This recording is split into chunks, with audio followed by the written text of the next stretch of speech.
I want to associate any point I would make about Newark with what has been said before. Newark cannot be isolated from the rest of the world, not just the rest of the state or the country. Right. But just a couple of things. I want to leave you with a couple of things you can do when you leave. The Hacker Pearson book, actually referred to today in the New York Times by Bob Herbert. The actual title is Winner Take All Politics. Last week we learned that people who in 2008 earned $50 million a year in 2008 had their incomes increased 5-fold in 1 year. Now, Winner Take All Politics explains why. Write that down, because you need to read that. Coming to my basic point, I want to identify with everything that's been said, but I entered this from a slightly, entered the discussion from a slightly different point of view. I don't think the economically poor and the resultant poverty is a reflection of powerless people. I believe it is a question of unclaimed power. So when Cornel talks about what are we doing, to me that's the critical question. I come from a people who had very little, and for a fairly extended period of my young life, they did nothing. And at a certain point, they were sick and tired of being sick and tired, and they rose up. Now, you can argue they didn't stay up long, but for a brief period in history, the so-called powerless claimed power. Yes. Yes, yes. Now, Larry quoted Mandela. I happen to know Mandela personally. I can tell you that in South Africa, the black people of South Africa today still struggle for economic power. That's Yeah, right. that's right, that's right. But here were people essentially without economic resources who determined that they were not going to be powerless. So the challenge before us is not to wait for the nations of the world, and knowing a little about the UN, I can tell you, you will wait till the cows come home. Because the same hegemonic power that produces a Newark controls decisions in the Security Council. All right. Okay?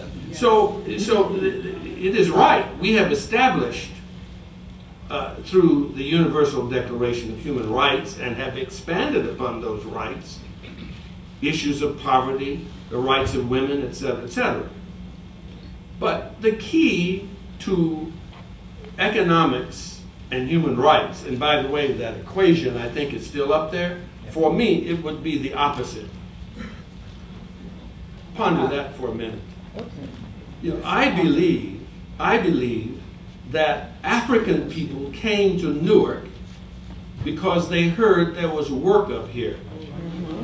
And for a generation or more, they worked in factories, manufacturing situations that didn't require specialized skills. They could support their families. The second generation, like Cornel and me and Antoinette, we were able to go to college because of this. That's right. But William Julius Wilson has told us when work disappeared, we were left to deal drugs and other kinds of subterranean economic moves in order to survive.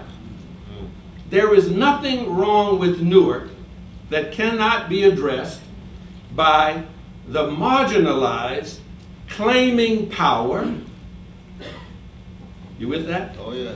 And new opportunities to work and earn a decent living.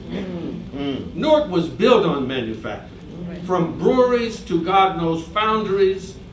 Read the history, but I can tell you that virtually all of what Newark used to do is now done where workers cannot organize. All right.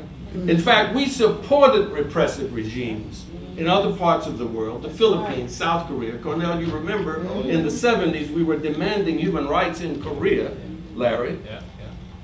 Marcos was famous for clamping down on workers because they wanted to perform the manufacturing task that had deserted Newark. And if you look at the history of this country, especially since the turn of the 20th century, the whole modality of America has been at war with the workers, and if they couldn't contain the workers domestically, they exported the jobs. And then they hired repressive regimes to prevent the workers from demanding union wages. Am I right? Oh yeah. Tell the truth, tell the truth. And so I think we better get hip to economics, the right to work. Because the brothers selling dope on the streets need to eat just like those of us who are plugged into the legal economy.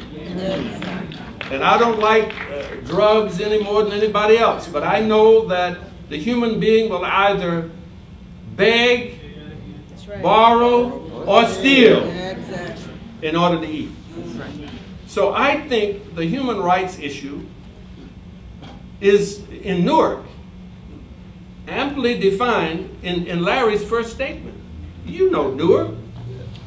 Let me just say, it is pretty simple. Everything in Newark is related to the incentivization of capital flight. After the Second World War, Newark has been dying since the Second World War.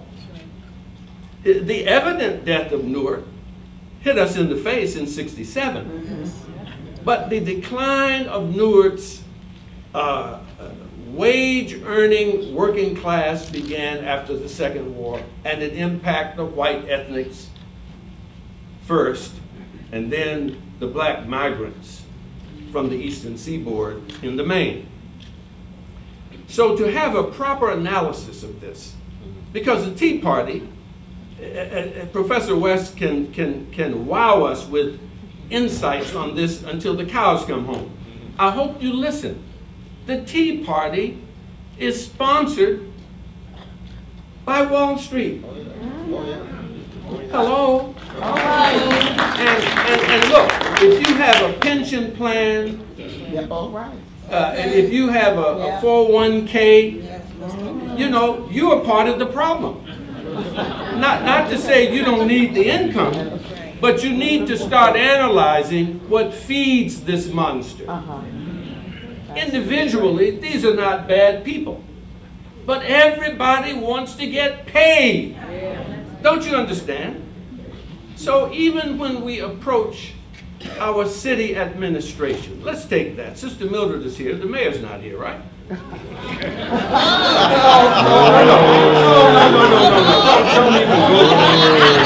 Don't go there. Because we're all in this bubble together. And let me tell you, the first mistake of the powerless is to point their finger at other people. Power is in this room, if you make up your mind. And a lot of the work we have to do, Professor West, requires the Holy Spirit of God. Because a lot of the work we are required to do cannot have you think first of yourself. That's right. Is that Matthew 25? In other words, the work we have to do is the same work that our elders did in the past. The same work that had them imprison Miss Hamer and then have a black man beat her to protect himself. Martin caught the bullet, but there are legions of women and men who determined that though it was dangerous to face the monster, they were willing to pay the price. I don't see that today. Among the people from Ruleville, Mississippi type places. In Newark, we should stop wishing we had work, begging for work, and start demanding work. I can tell you And there are experts in this room as I prepare to end my speech. There are people in this room who know the facts better than I. There have been several brand new schools built in the city of Newark in the last 2 or 3 years, Professor West. Central High School, state-of-the-art, beautiful building. And you can go Science Park High School, beautiful place. You go to those sites and see how many taxpayers from the city of Newark were working on those sites. Now, I'm not against the workers who were there, but how is it? I mean, you can do that, sister. But philosophically, I'm going to say the problem here is if you want a city that collects the garbage and otherwise maintains a civic space that we require, you got to have tax dollars.